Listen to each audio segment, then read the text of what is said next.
The Ugly Duckling by Hans Christian Andersen.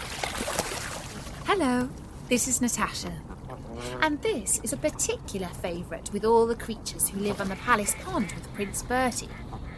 It was written by Hans Christian Andersen, and it's full of the sights and sounds of his childhood in the countryside of Denmark.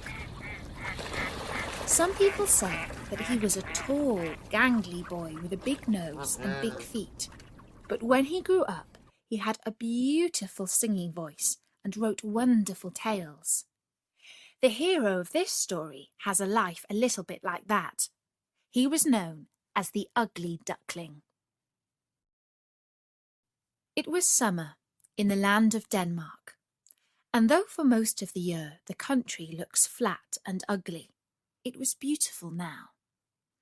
The wheat was yellow, the oats were green, the hay was dry and delicious to roll in, and from the old ruined house, which nobody lived in, down to the edge of the canal was a forest of prickly plants called burdocks, so tall that a whole family of children might have dwelt in them and never have been found out. It was under these burdocks that a duck had built herself a warm nest, and was now sitting all day on 6 pretty eggs. 5 of them were white, but the 6th, which was larger than the others, was of an ugly grey colour. The duck was always puzzled about that egg, and how it came to be so different from the rest. Other birds might have thought that when the duck went down in the morning and evening to the water to stretch her legs in a good swim, some lazy mother might have been on the lookout and popped her egg into the nest. But ducks are not clever at all, and are not quick at counting, so this duck did not worry herself about the matter, but just took care that the big egg should be as warm as the rest. This was the first set of eggs that the duck had ever laid, and to begin with she was very pleased and proud, and laughed at the other mothers who were always neglecting their duties to gossip with each other or to take little extra swims, besides the 2 in the morning and evening that were necessary for health. But at length she grew tired of sitting there all day. "My eggs are taking too long to hatch," she said to herself, and she pined for a little amusement also. Still, she knew that if she left her eggs and the ducklings in them to die, none of her friends would ever speak to her again. So there she stayed, only getting off the eggs several times a day to see if the shells were cracking, which may have been the very reason why they did not crack sooner. She had looked at the eggs at least 150 times, when to her joy she saw a tiny crack on 2 of them, and scrambling back to the nest, she drew the eggs closer together and never moved for the whole of that day. Next morning she was rewarded by noticing cracks in the whole 5 eggs, and by midday 2 little yellow heads were poking out from the shells. This encouraged her so much that after breaking the shells with her beak, so that the little creatures could get free of them, she sat steadily for a whole night upon the nest, and before the sun rose, the 5 white eggs were empty, and 10 pairs of eyes were gazing out upon the green world. Now the duck had been carefully brought up, and did not like dirt, and besides, broken shells are not at all comfortable things to sit or walk upon. So she pushed the rest out over the side, and felt delighted to have some company to talk to, till the big egg hatched. But day after day went on, and the big egg showed no signs of cracking. And the duck grew more and more impatient, and began to wish she could ask the advice of her husband, but he was never around when she needed him. "I can't think what is the matter with it," the duck grumbled to her neighbour, who had called in to pay her a visit. "Why, I could have hatched 2 broods in the time that this one has taken." "Let me look at it," said the old neighbour. "Ah, I thought so. It is a turkey's egg. Once, when I was young, they tricked me to sitting on a brood of turkeys' eggs myself, and when they were hatched, the creatures were so stupid that nothing would make them learn to swim. I have no patience when I come to think of it. Well, I will give it another chance, and if it does not come out of its shell in another 24 hours, I will just leave it alone and teach the rest of them to swim properly and to find their own food. I really can't be expected to do two things at once." And with a fluff of her feathers, she pushed the egg into the middle of the nest. All through the next day she sat on, giving up even her morning bath for fear that a blast of cold might strike the big egg. In the evening, when she ventured to peep, she thought she saw a tiny crack in the upper part of the shell. Filled with hope, she went back to her duties, though she could hardly sleep all night for excitement. When she woke with the first streaks of light, she felt something stirring under her. Yes, there it was at last.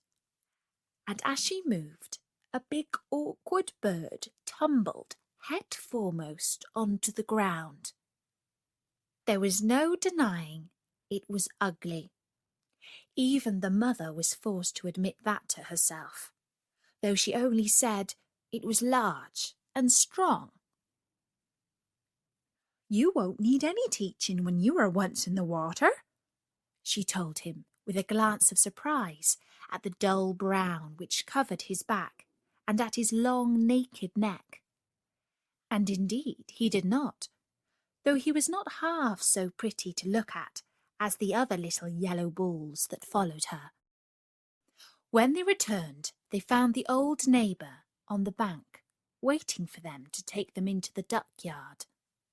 "No, it is not a young turkey, certainly," whispered she in confidence to the mother.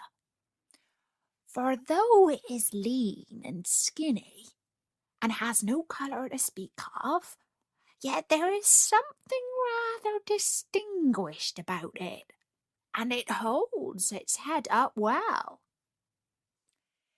"It is very kind of you to say so," answered the mother, who by this time had some secret doubts of its loveliness. "Of course, when you see it by itself it is all right, though it is different somehow from the others, but one cannot expect all one's children to be beautiful." By this time they had reached the centre of the yard, where a very old duck was sitting, who was treated with great respect by all the birds who lived on the water. "You must go up and bow low before her," whispered the mother to her children, nodding her head in the direction of the old lady, "and keep your legs well apart, as you see me do. No well-bred duckling turns in its toes. It is a sign of common parents." The little ducks tried hard to make their small, fat bodies copy the movements of their mother, and the old lady was quite pleased with them. But the rest of the ducks looked on, feeling annoyed, and one duck in particular said, "Oh dear me, here are ever so many more little ducks. The yard is full already, and did you ever see anything quite as ugly as that great tall creature? He is a disgrace to any brood. I shall go and chase him out." So saying this, she put up her feathers and, running to the big duckling, bit his neck.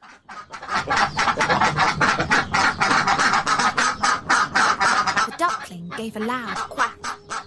It was the first time he had felt any pain, and at the sound his mother turned quickly. "Leave him alone," she said fiercely, "or I will send for his father. He was not bothering you." No, but he is ugly and awkward. No one can put up with him, answered the stranger. And though the duckling did not understand the meaning of the words, he felt he was being blamed, and became more uncomfortable still when the old Spanish duck who ruled the yard butted in. It certainly is a great pity. He is so different from these beautiful darlings. If he could only be hatched over again.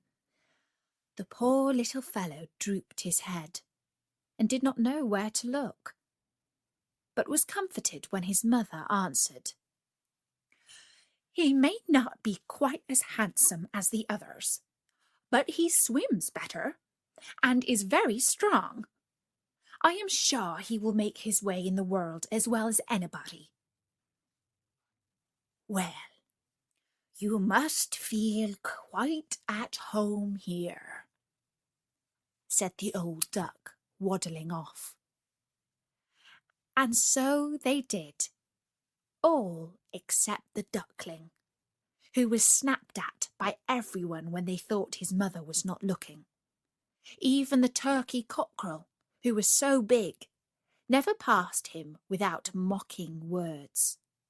And his brothers and sisters, who would not have noticed any difference unless it had been put into their heads, soon became as rude and as unkind as the rest. At last he could bear it no longer, and one day he fancied he saw signs of his mother turning against him too. So that night, when the ducks and hens were still asleep, he stole away through an open door, and under cover of the burdock leaves scrambled on by the bank of the canal till he reached a wide grassy moor, full of soft marshy places where the reeds grew. Here he lay down, but he was too tired and too frightened to fall asleep, and with the earliest peep of the sun the reeds began to rustle, and he saw that he had blundered into a colony of wild ducks. But as he could not run away, again he stood up and bowed politely.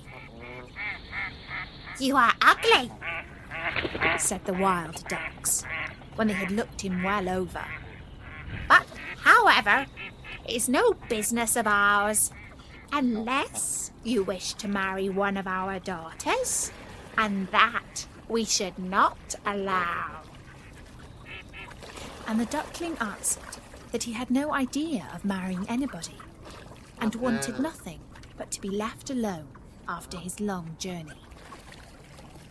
So for 2 whole days he lay quietly among the reeds, eating such foods as he could find, and drinking the water of the moorland pool, till he felt himself quite strong again. He wished he might stay where he was forever. He was so comfortable and happy, away from everyone, with nobody to bite him or tell him how ugly he was. He was thinking these thoughts when 2 young geese caught sight of him as they were having their evening splash among the reeds, looking for their supper. "We are getting tired of this moor," they said, "and tomorrow we think of trying another, where the lakes are larger and the feeding better. Will you come with us?" "Is it nicer than this?" asked the duckling doubtfully. And the words were hardly out of his mouth when "Piff! Puff!" and the 2 newcomers were stretched dead beside him. At the sound of the gun, the wild ducks in the rushes flew into the air, and for a few minutes the firing continued as the men aimed at the flying birds. Luckily for himself, the duckling could not fly, and he floundered along through the water till he could hide himself amidst some tall ferns which grew in a hollow. But before he got there, he met a huge creature on 4 legs, which he soon realised was a dog, who stood before him and gazed at him with a long red tongue hanging out of his mouth.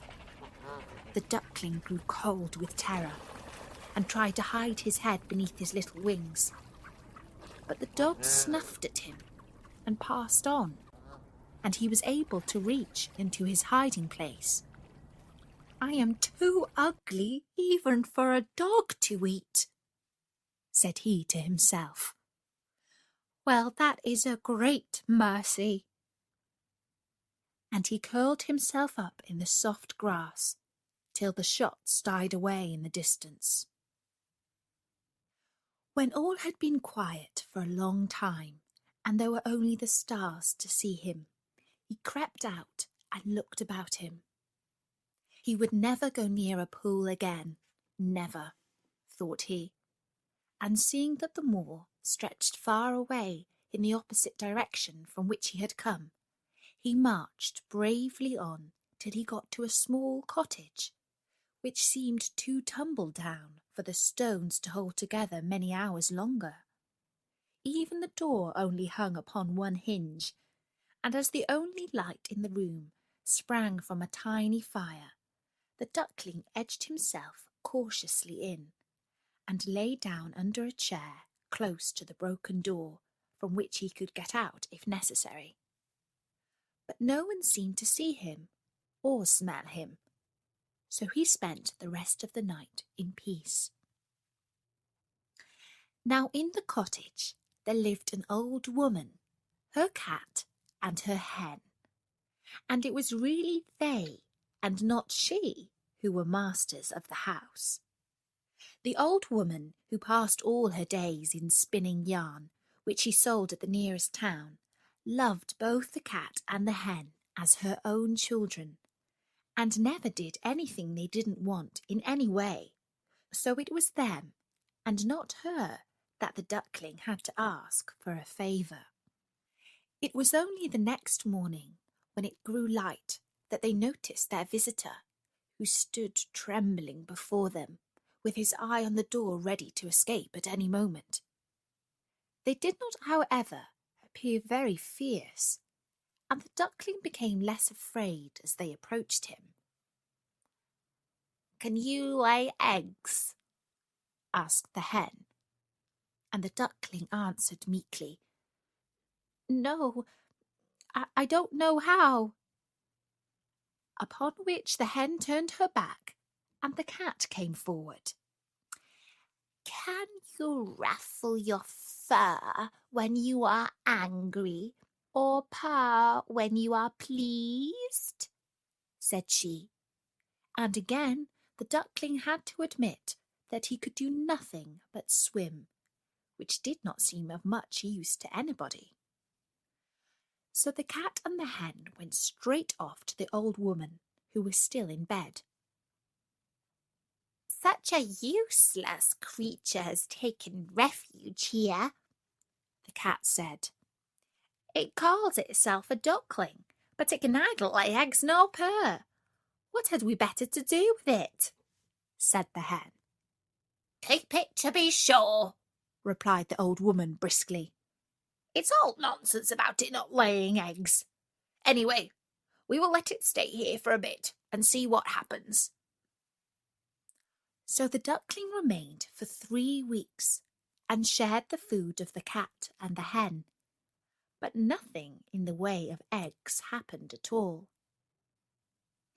Then the sun came out, and the air grew soft, and the duckling grew tired of being in a hut, and wanted with all his might to have a swim. And one morning he got so restless that even his friends noticed it. "What is the matter?" asked the hen, and the duckling told her. "I am so longing for the water again. You can't think how delicious it is to put your head under the water and dive straight to the bottom." "I don't think I should enjoy it," replied the hen doubtfully, "and I don't think the cat would like it either."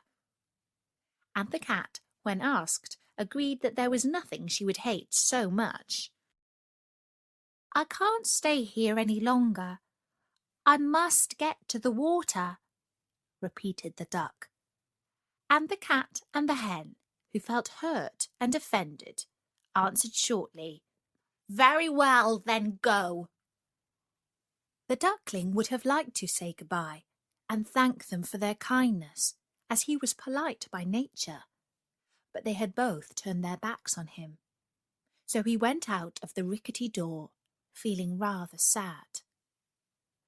But in spite of himself, he could not help a thrill of joy when he was out in the air and water once more, and cared little for the rude glances of the creatures he met. For a while he was quite happy and content. But soon the winter came on, and snow began to fall, and everything to grow very wet and uncomfortable. And the ducklings soon found that it is one thing to enjoy being in the water, and quite another to like being damp on land. The sun was setting one day, like a great scarlet globe, and the river, to the duckling's vast bewilderment, was getting hard and slippery, when he heard a sound of whirring wings, and high up in the air a flock of swans were flying. They were as white as snow, which had fallen during the night, and their long necks with yellow bills were stretched to a land where the sun shone all day. Oh, if only he could have gone with them! But that was not possible, of course. And besides, what sort of companion could an ugly thing like him be to those beautiful beings? So he walked sadly down to a sheltered pool and dived to the very bottom, and tried to think it was the greatest happiness he could dream of. But all the same, he knew it wasn't. And every morning it grew colder and colder, and the duckling had hard work to keep himself warm. Indeed, it would be truer to say that he never was warm at all. And at last, after one bitter night, his legs moved so slowly that the ice crept closer and closer. And when the morning light broke, he was caught fast, as in a trap, and soon his senses went from him. A few hours more, and the poor duckling's life would have been ended. But by good fortune, a man was crossing the river on his way to work, and saw in a moment what had happened. He had on thick wooden shoes, and he went and stamped so hard on the ice that it broke. And then he picked up the duckling and tucked him under his sheepskin coat, where his frozen bones began to thaw a little. Instead of going to work, the man turned back and took the bird to his children, who gave him warm porridge to eat and put him in a box by the fire. And when they came back from school, he was much more comfortable than he had been since he had left the old woman's cottage. They were kind little children, and wanted to play with him. But alas, the poor fellow had never played in his life, and thought they wanted to tease him. He flew straight into the milk pan, and then into the butter dish, and from that into the meal barrow, and at last, terrified at the noise and confusion, right out of the door, and hid himself in the snow amongst the bushes at the back of the house. He never could tell afterwards exactly how he had spent the rest of the winter. He only knew that he was very miserable, and that he never had enough to eat. But by and by things grew better. The earth grew softer, the sun hotter, the birds sang, and the flowers once more appeared in the grass. When he stood up, he felt different somehow from what he had done before he fell asleep among the reeds, to which he had wandered after he had escaped from the peasant's hut. His body seemed larger, and his wings stronger. Something pink looked at him from the side of a hill. He thought he would fly towards it and see what it was. Oh, how glorious it felt to be rushing through the air, wheeling first one way and then the other. He had never thought that flying could be like that. The duckling was almost sorry when he drew near the pink cloud and found it was made up of apple blossoms growing beside a cottage whose garden ran down to the banks of the canal. He fluttered slowly to the ground and paused for a few minutes under a thicket of syring grass. And while he was gazing about him, there walked slowly past a flock of the same beautiful birds he had seen so many months ago. Fascinated, he watched them one by one step into the canal and float quietly upon the waters as if they were part of them. "I will follow them," said the duckling to himself.